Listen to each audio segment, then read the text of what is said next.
best dish. Unbelievable texture. Fish croquettes with coconut sauce. Kerala flavors. Fish croquettes வெளியில் நல்லா கிறிஸ்பியாக டேஸ்ட்டும் அருமையாக இருந்தது. ஒரு பர்பிள் கேபேஜை கட் பண்ணிவிட்டு ஃபிஷ்ஷை 10 மினிட்ஸ் பாயில் பண்ணிவிட்டு உதுத்து விட்டுக்குங்க. ஒரு பேனில் கோகனட் ஆயில், ஆனியன், பச்சை மிளகாய், கருவேப்பிலை, கட் பண்ண கேபேஜ் ஆட் பண்ணி கொஞ்சம் நேரம் வதக்குங்க. உதித்து விட்ட ஃபிஷ்ஷு மஞ்சத்தூள், மிளகாய்த்தூள், கொத்தமல்லித்தூள், கரம் மசாலா, உப்பு ஆட் பண்ணி பச்சை வாசனை போகிற வரையிலும் வதக்குங்க. சாஸ் பண்ணுறதுக்கு பேனில் கோகனட் ஆயில், ஒரு ஆனியன், 2 பச்சை மிளகாய், கட் பண்ண பர்பிள் கேபேஜ், சால்ட் ஆட் பண்ணி நல்லா வதக்கிட்டு ஆறுனதும் தேங்காய் பால் ஆட் பண்ணி கிரைண்ட் பண்ணிக்கிங்க.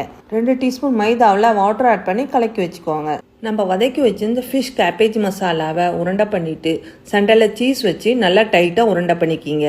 நம்ம உருண்டை பண்ணதை மைதாவில் நல்லா டிப் பண்ணி எடுத்துகிட்டு பிரெட் கிராம்ஸில் நல்லா கோட் பண்ணி எடுத்துக்கோங்க.